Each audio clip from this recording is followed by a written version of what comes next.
하나님 아버지, 이 아침에도 하나님의 은혜를 힘입어 이와 같이 궂은 날씨에도 주의 전에 나올 수 있도록 인도하여 주시고 이만큼의 평강과 또한 건강을 주신 것으로 주님 앞에 나오기에 어려움이 없도록 인도하심을 감사드립니다. 추운 날씨가 저만큼 물러가고 이제 봄이 코앞으로 다가왔습니다. 저희들의 믿음도 얼어붙었던 것 같았던 그러한 모든 어려움들을 다 헤치고 생명력 있는 새로운 소망의 날들을 살아갈 수 있도록 이 아침에 하나님의 평강과 은혜를 더하여 주시기를 기도드립니다. 저희가 저희 자신을 위하여 기도할 때에 먼저 주님께서 저희를 위하여 어떻게 소원하시고 또 계시하시며 기도하시는 바를 잘 깨달아 하나님의 소망을 품고 살아가는 저희들 되게 하여 주시옵소서. 주님, 저희의 자녀들 또한 저희들이 부모로서 가지고 있는 소망이 있습니다마는 저희의 부족한 생각으로 간구되어질 것이 아니라 우리 주님께서 간구하시는 그 기도의 제목을 따라 믿음으로 풍성한 삶을 살게 하여 주시기를 기도드립니다. 역사의 주인이신 하나님 아버지, 하나님 이 나라와 이 사회가 처하여 있는 참으로 혼란스러운 형편을 주님 아십니다. 사람들이 근심하고 염려하고 탄식하고 괴로워하는 일들을 아십니다. 하나님, 저희가 헛된 것에만 너무 몰두하고 집착하다 보니까 실망을 갖는 일도 너무나 많습니다. 이 세상에 되어지는 모든 일들이 궁극적으로 하나님의 주권 아래에 있음을 저희들이 잊지 않고 늘 주님의 다스리심만을 소원하는 저희들이 되게 하여 주시옵소서. 하나님, 이 나라가 또 위정자들이 어찌하든지 하나님 앞에서 합당한 길을 걷게 하여 주시기를 기도합니다. 사람의 생각이나 어떤 이념이나 또 집단의 이익을 대변하려고 하는 것이 아니라 세상을 창조하시고 이 사회를 주장하시며 모든 백성들을 이끄시는 하나님의 뜻이 어디에 있는지를 두렵고 떨리는 마음으로 겸손히 여쭈어 그 길 앞에 순복하며 또 저마다에게 주어진 책무를 감당할 수 있도록 은혜를 더하여 주시기를 기도드립니다. 하나님, 특별히 하나님께서 새로운 계절 또 새로운 달 또 특별히 각급 학교에서는 새로운 학기가 시작되는 이번 주간에 우리 모두에게 은혜를 베푸셔서 특별히 공부하는 자녀들과 어린 자녀들을 둔 가정마다 하나님이 주신 특별한 은혜와 평강으로 가득하게 하여 주시옵소서. 하나님, 학교를 보내두고 염려하는 가정들이 더러 있습니다. 학교에서 일어나는 많은 일들이 이전과는 다르게 예민하고 걱정스러운 일들을 겪는 경우도 참 많이 생겼습니다. 하나님, 우리 자녀들에게 하나님의 은혜와 풍성한 사랑과 그리고 이 세상에서 담대히 이길 믿음의 용기를 겸비하게 하여 주셔서 어떠한 상황을 만나더라도 우리 주님이 뜻하시는 바를 따라 겸손히 순종하는 가운데에 그 뜻을 이루는 형편들을 보게 하여 주시옵소서. 하나님, 추운 날씨가 물러감에 따라서 예배당 건축 공사장의 일들이 잘 진행되어질 수 있도록 돌보아 주신 것을 감사합니다. 이번 주간에는 이제 공사장 입구에 있었던 복공이 해체되고 점점 더 지하로부터 한층 한층 이렇게 쌓여 올라오게 되어지는 그 과정들이 더욱더 진행이 됩니다. 하나님, 이만큼의 인도하신 하나님의 은혜를 감사드립니다. 하나님, 모든 공정이 순조롭게 진행될 수 있도록 도와주시고 이 일 가운데에 정말 내일보다 더 소중한 그러한 소망을 마음에 품고 애쓰는 주의 일꾼들이 있사오니 저들을 위로하시고 격려하시고 또 특별히 저들에게 허락하신 생업이 하나님의 특별한 은혜를 얻어 주님의 일에 충성하는 가운데 오히려 소홀해지는 것이 아니라 하나님의 도우심을 힘입어 형통케 하여 주시기를 기도드립니다. 하나님 아버지, 우리 성도들이 예배당 건축의 귀한 과정을 놓고 함께 기도합니다. 하나님 앞에 하나가 되게 하시고 성령 하나님과 한 몸이 되게 하여 주셔서 우리가 하나님의 뜻을 함께 이루어가는 기쁨으로 충만케 하여 주시옵소서. 하나님, 연로하신 어르신들, 병약한 성도님들, 이 환절기에 건강을 잃어버리지 않도록 안보하여 주시옵시고, 저희들 비록 이 몸은 늘 쇠하여지고 약해질런지 모르지만 하나님의 주시는 특별한 은혜를 힘입어서 주님 부르시는 날까지 하나님의 인도하심에 따르기에 부족함이 없도록, 저희들이 건강을 놓치는 일이 없도록, 그리하여 마땅히 하나님의 귀한 사명자로서 맡겨주신 일 잘 감당할 수 있도록 오늘도 인도하여 주시옵소서. 하나님, 해외에 있는 우리 여러 교우들이 있습니다. 지방에 있는 교우들도 있습니다. 저희들이 형편에 따라 지금은 자주 얼굴을 보지 못하지만 믿음 안에서 분명히 하나 되어 기도하도록 인도하여 주신 많은 분들이 있습니다. 하나님, 저들의 믿음을 지켜주시고 저들이 하나님 안에서 저희와 교통할 때에 주의 사랑으로 오가는 소식이 풍성하게 하여 주옵소서. 외국에 나가서 공부하고 있는 우리 자녀들, 지방에서 공부하고 있는 우리 자녀들, 군문에 나가 있는 자녀들, 모든 그 걸음걸음 가운데 하나님의 특별하신 은혜를 경험하는 복된 날이 되게 하옵소서. 감사하오며 예수님의 이름으로 기도드립니다.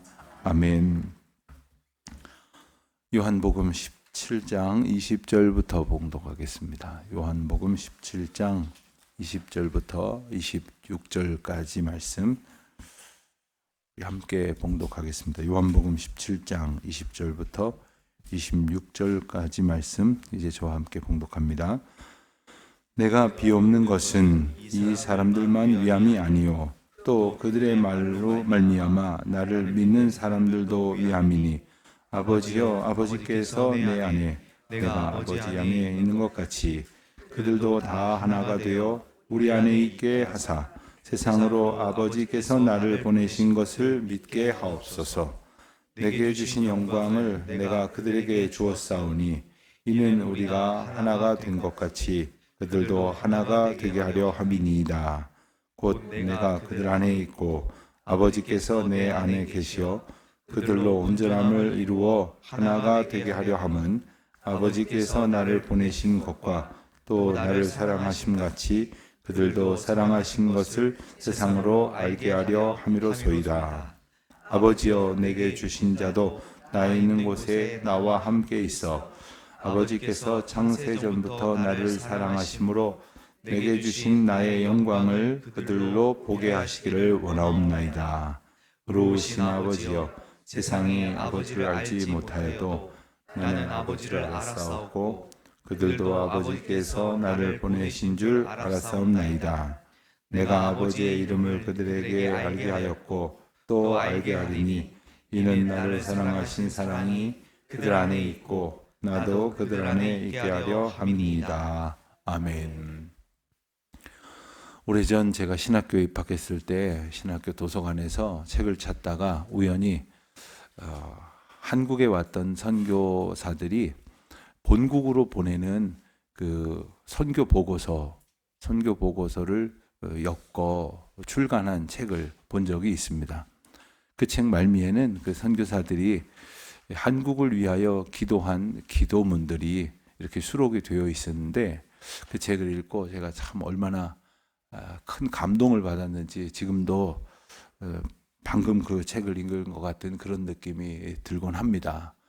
선교사들이 당시의 우리나라 형편을 생각을 해보면 그야말로 죽을 것을 각오하고 오는 겁니다. 죽을 때까지 고향 땅으로 돌아가지 못하고 사랑하는 부모 형제 더 만날 수 없을 것이다 하는 생각을 가지고 오는 겁니다. 오직 소망은 하나님과 이 땅 조선 반도에 있는 겁니다. 그들의 기도 제목은 이 하나님과 그들이 위하여 기도하도록 하나님께서 허락하신 이 조선 반도에 있었던 것인데 그 기도는 오직 다른 것들을 다 제하게 됩니다. 오직 하나님께서 이들을 사랑하신 것, 또 이들이 하나님을 사랑할 수 있게 되기를 원하는 것만 점점 더 이렇게 기도하게 되는 거죠.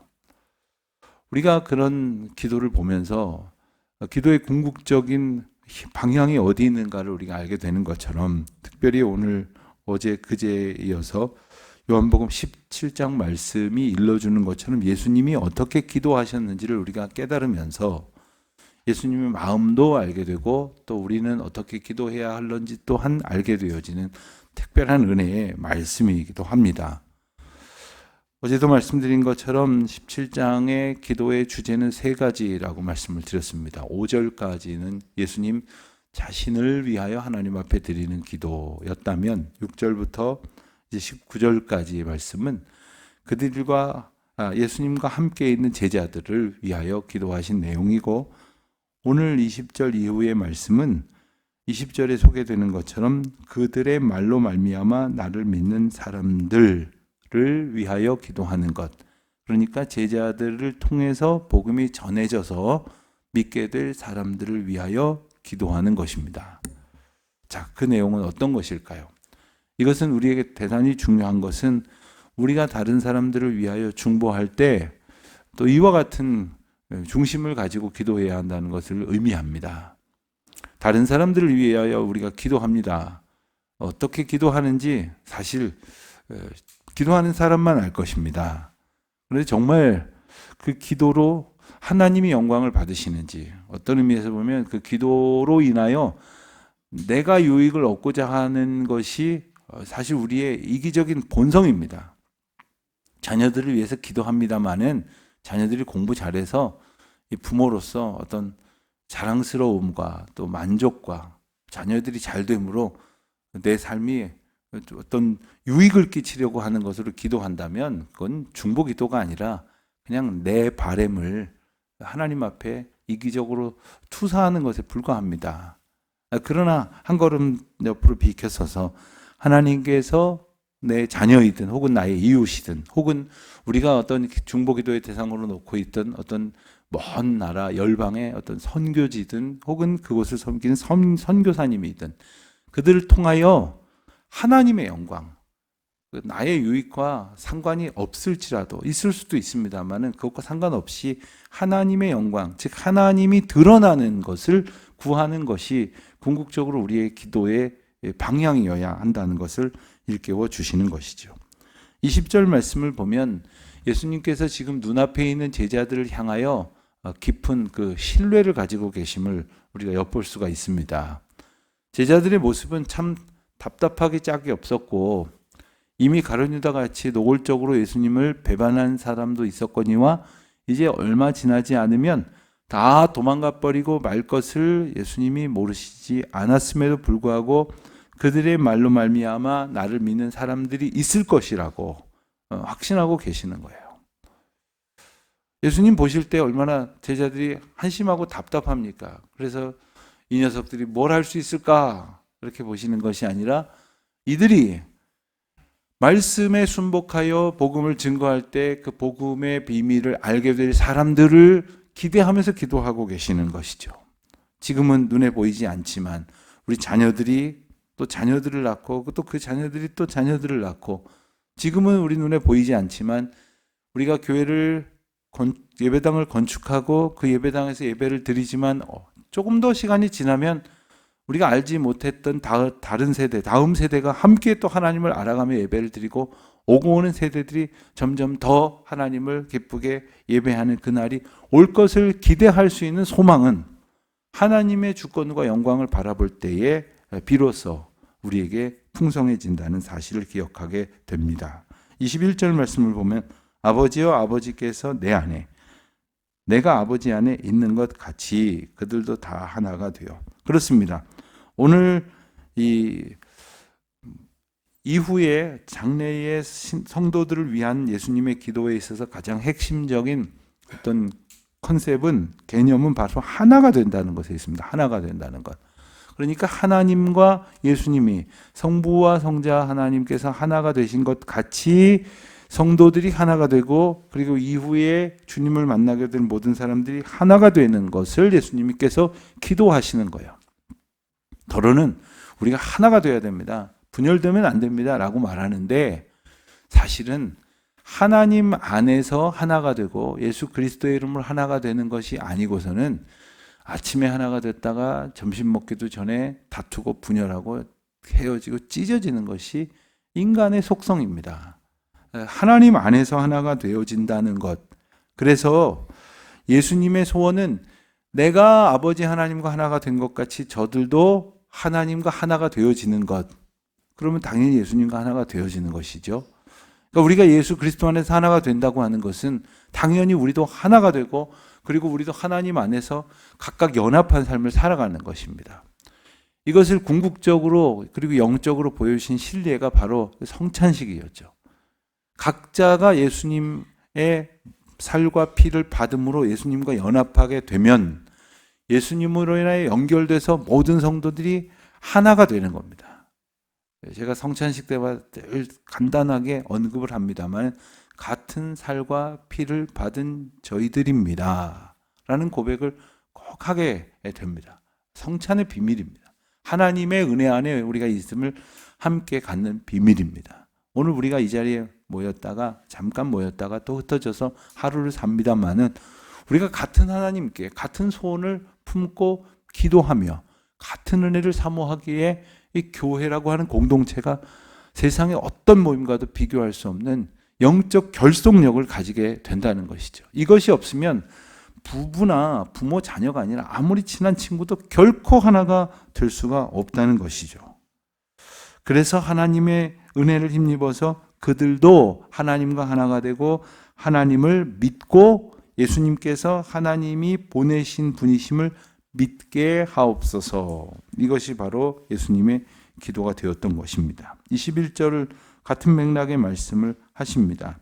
내가 그들 안에 있고 아버지께서 내 안에 계시어 그들로 온전함을 이루어 하나가 되게 하려 함은. 그렇습니다. 그렇게 하나가 되는 예수님의 소망에는 뭐가 있냐면 온전함을 이룬다는 겁니다. 온전함을 이룬 것.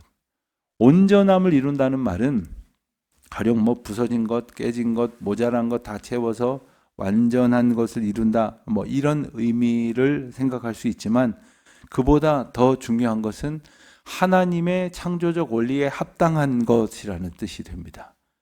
우리가 하나님께서 뜻하신 바대로 걸어가야 되는데 인생을 살다 보면 이렇게 어긋나게 돼 있어요.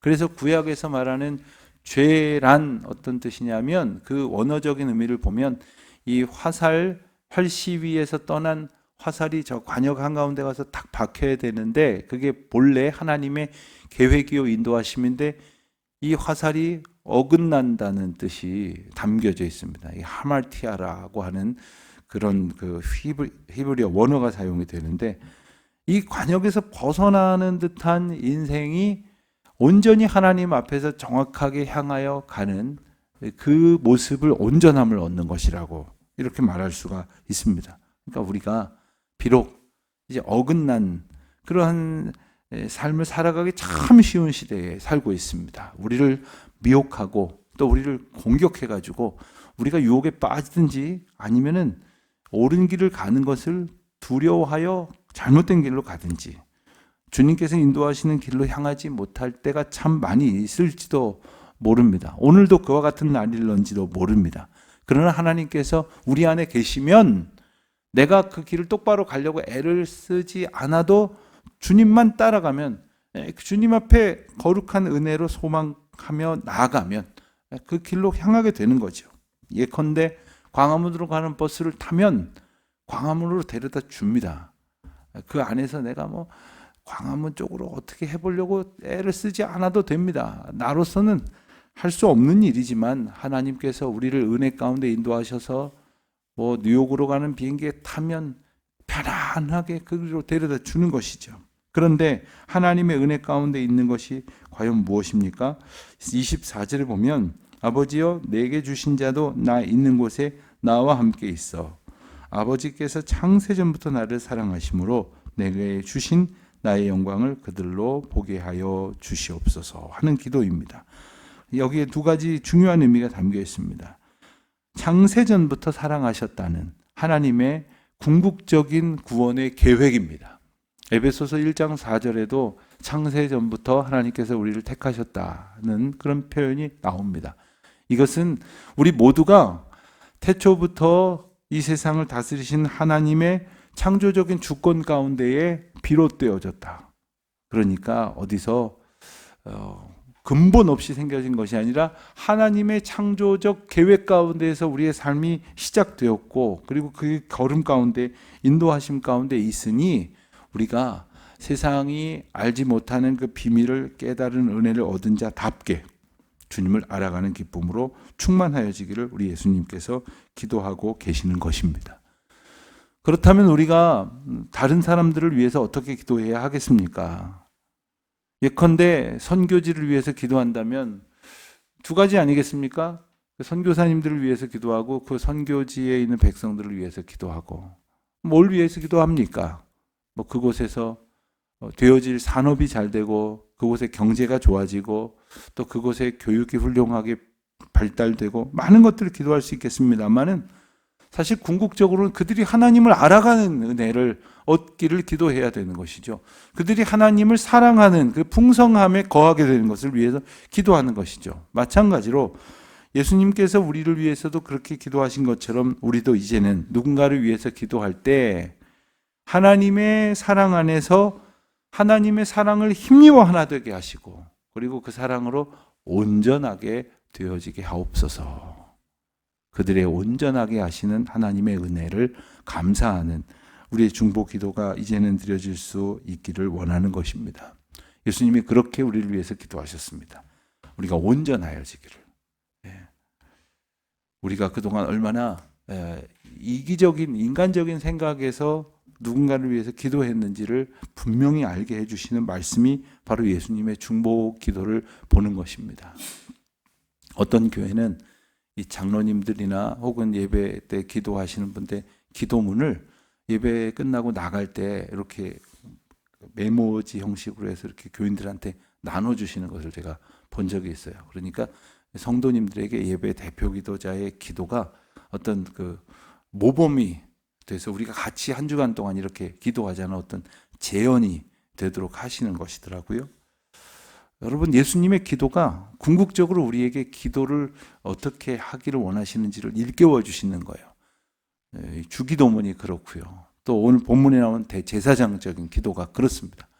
우리는 분명히 이 세상에 발을 딛고 살아갑니다만 하나님의 영광을 구하고 하나님의 은혜를 감사하는 자로서 우리가 오늘 무엇을 위해서 기도하고 또 어떠한 하나님의 간구를 세상 가운데 중보하는 그러한 기도의 사명자인지 이 말씀을 묵상하면서 우리의 기도가 날마다 주님이 원하시는 대로 더욱더 온전하여지는 기쁨과 은혜로 충만하여지시기를 주님의 이름으로 축원드립니다. 기도하겠습니다. 하나님 아버지, 저희에게 이처럼 기도를 알려주시니 감사합니다. 저희가 다른 사람들을 위해서 또는 저희의 자녀들이나 다음 세대, 그리고 우리 교회를 이제 이끌어갈 우리의 자녀들 세대를 위해서 기도할 때에도 그저 저희들 생각 속에 머물러 기도하는 것이 아니라 그들을 온전케 하시고자 하나님의 구원 계획을 이루시고자 예수 그리스도를 보내신 하나님의 마음에 합한 기도의 시간들을 갖게 하여 주시옵소서. 날마다 주님의 말씀에 힘입어 우리의 기도가 변화되어지는 놀라운 은혜를 얻게 하옵소서. 예수님의 이름으로 기도드립니다. 아멘.